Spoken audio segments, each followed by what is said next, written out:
Hi, I'm Tara Ballo, and I'm part of the marketing team at BDO First Call Debt Solutions. As mentioned in last week's podcast, November is Financial Literacy Month, and we think it's a great opportunity for Canadians to learn more about their finances. To help with this, we're creating a series of podcasts sharing some of our expert knowledge and giving you some tips and tricks for managing your money and debt at every stage of life. On last week's podcast, we shared some tips on how to discuss finances with your children. This week, we will be talking about student debt. Student debt is a big concern for many Canadians. We just did a poll that found 2/3 of graduates under 40 had student debt when they left school, and most of them are still paying off those loans today. If you're currently in school or about to start college or university, our licensed insolvency trustees from across Canada have some tips for you. In this week's podcast, we have Nancy Snedden from our St. John's office, Andre Balduc from our Ottawa office, Jason Stopel from our Thunder Bay office, Jasmine Kalniuk from our Saskatoon office, and Bruce Kaplan from our Winnipeg office. Nancy, what resources are available in Newfoundland for students who need to borrow money to pay for their schooling? The Government of Canada and the Government of Newfoundland and other governments within Atlantic Canada do work together to provide student financial assistance. I think there's both loans and grants available in each province and from the federal government. And you can access these and pay your post-secondary education and your overall living expenses as you're going through school. So there's only one application that you need to fill out, and you'll be assessed for both federal and provincial assistance. There's not two application processes that you would need to go through, which makes it really convenient for students for sure. From a Newfoundland student loan perspective, you can get up to $40 a week of study in your province. And then there's also grants for students from low-income families from the federal program. That's up to $375 a month for full-time studies. So there's quite a bit of money available for students out there, and a convenient one application. Andre, in our recent student debt poll, grads under 40 expressed regrets about their debt and offered advice to new students. What financial tips or debt advice would you offer specifically to new students who are starting university or college and on their own for their very first time? My best advice is the following. 1, you have to be willing to make financial sacrifices and to be frugal while in school. Every dollar you can avoid spending or save is that much less that you will have to pay once you get out of school. And over the years, this really accumulates and you'll be happy for it. Secondly is try to get part-time work while in school and a summer job as early as high school before you attend school, and save money.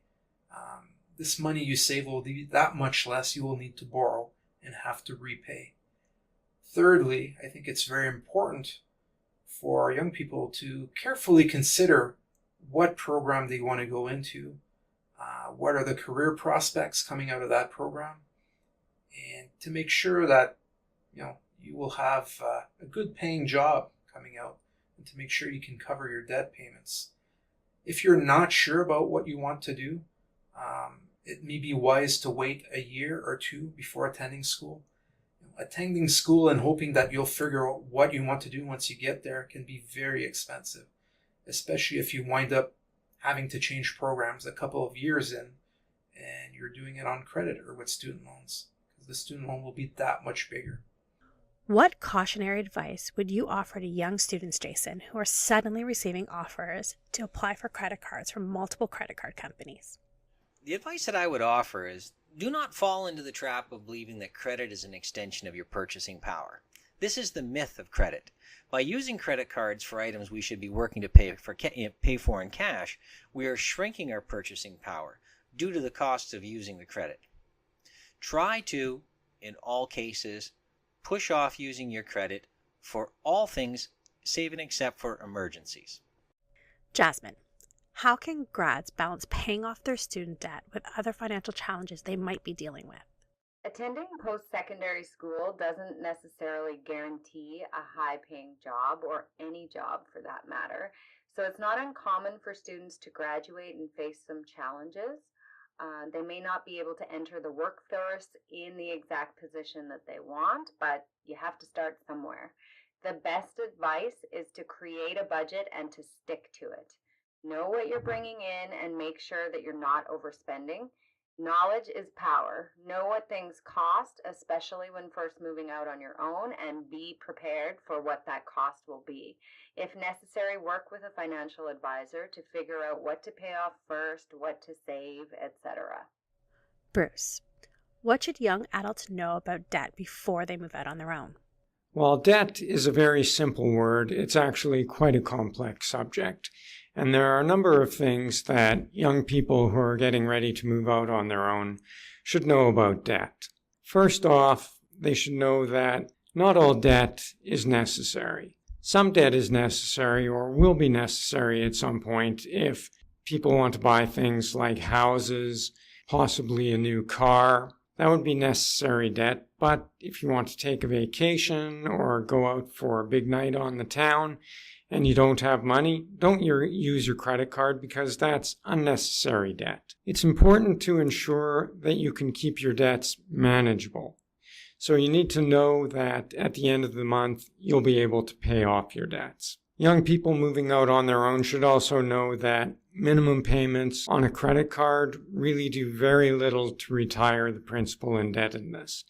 If you're only paying minimum payments, you'll be paying huge interest and you'll be paying for many, many years. Another important thing that many people don't know about debt is the impact of late payments. For example, if payments are late on credit cards, your interest rate can go up. Also, your credit rating will go down if your payments are habitually late. And finally, Nancy, what options do recent grads have in Newfoundland when they're having trouble repaying their student loans or consumer debt? The government does have repayment assistance programs, and in these programs, your monthly student loan payments would either be reduced or you'd not have to make the payments at all, depending on exactly what your financial situation is when you're applying. But it's important to understand that the enrollment is not automatic, and you do need to reapply for these every 6 months.